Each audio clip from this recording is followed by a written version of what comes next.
potions and things like that. What are you doing? I'm recording it. I recorded the last one.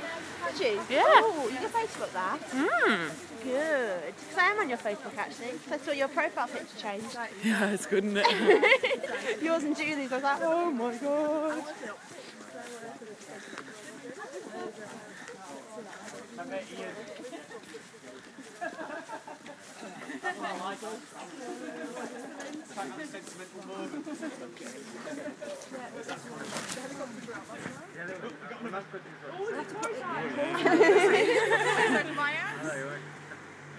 Justyn's Jack and Ori. Are we having another story?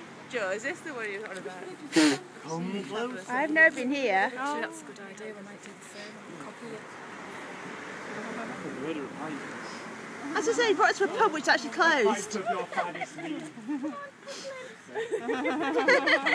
scary. Panic, don't smell. Alright. Go through it again. I think I'll still be just in case.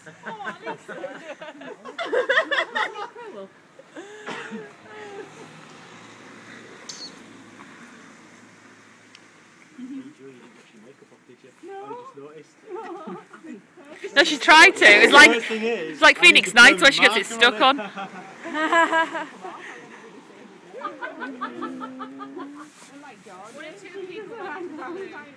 I gathered, I looked back and there was three just coming over the horizon. Singing aye aye yippee yippee aye.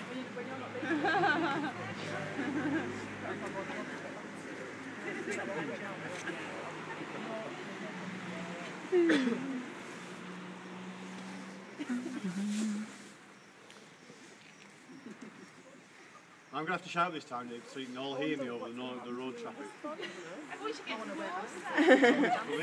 Oh, here they come. The Chuckle Brothers.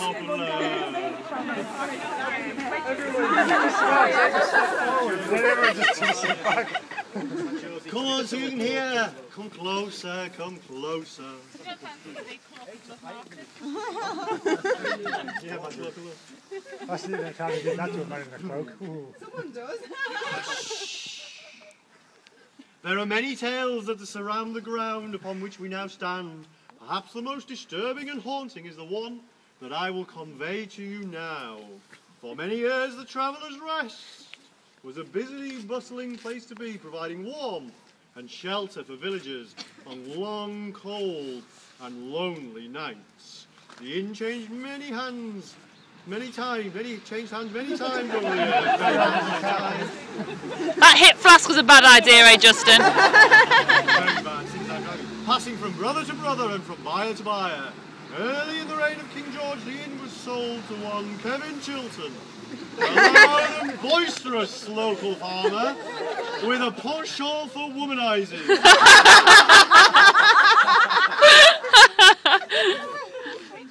Night after night, the sounds of cheer and laughter could be heard from the Traveller's Rest. Tankers clanked. Clink, clink. Clink, clink. And fires roared. Crackle, crackle, roar.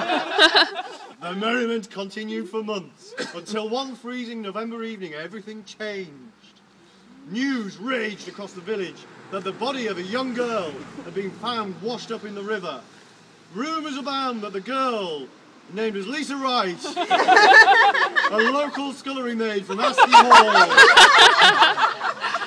had thrown herself from the Bay Bridge in a jealous rage. It was around this time that the business, the Traveller's Rest, started to wane. Complaints of a cold breeze moving through the building despite the roaring fires, and talk of a strange, sickly, sweet smell saw off the booming business to which Mr. Chilton had become accustomed. On the evening of the 17th of November, in an effort to regain his rapidly dying business, Mr. Chilton invited all of the villagers into the Traveller's Rest for one tankard of ale and the promise of worldly pleasures. The evening was a wild success, and the walls of the inn rang once again with laughter. Midnight ticked ever nearer. At exactly 11:45 p.m, the room filled with an icy breeze. chilling even the whiskey-warmed hearts of the happily dozing farmers. The mystifying air was accompanied by a slow, steady, rhythmic dripping. Drip. Drip. In the centre of the room stood Lisa Wright. She held in her arms a tiny baby. They were both soaking wet and covered with thick, black blood. The slow dripping sound Drip. emanated sinisterly from the scrawny, blonde hair that hung over her drawn and wasted face. Slowly she turned to face the fireplace. Using what appeared to be only energy remaining in her ghastly frame, she raised her head. As she looked up, the small child in her arms began to cry. A heartbreaking sound.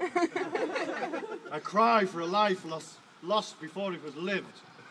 Mystified, the villagers turned to face the very same wall as Lisa, whilst they watched a patch of cold black water began to seep through the fire mantle, turning the cheery crimson wallpaper into sickening blood red. Ooh. The water continued to seep through the paper until all was washed away, leaving the solid stone skeleton of the chimney glaring out. In one final effort, Sally whispered one lonely word. Chilton. Suddenly she vanished, leaving behind only a dark pool where she had stood. Until this point, no one had noticed that the usual rowdy Mr. Chilton had said very little, and would in fact be saying very little else ever again. He was found at precisely midnight, laying behind his beloved bar, his mouth overflowing with black, dirty water. Ew. The mysterious events of November the 17th were investigated thoroughly by the local magistrate, Martin Holroyd. Behind the fireplace, the bodies of 4 young girls were found, all of whom it is thought Mr. Chilton had raped and murdered.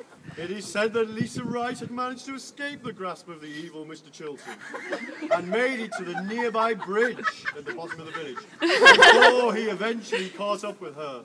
When winter draws close and a chill is in the air, if you listen carefully, the cries of Sally and her unborn child can still be heard below the bridge. Woo! There you go.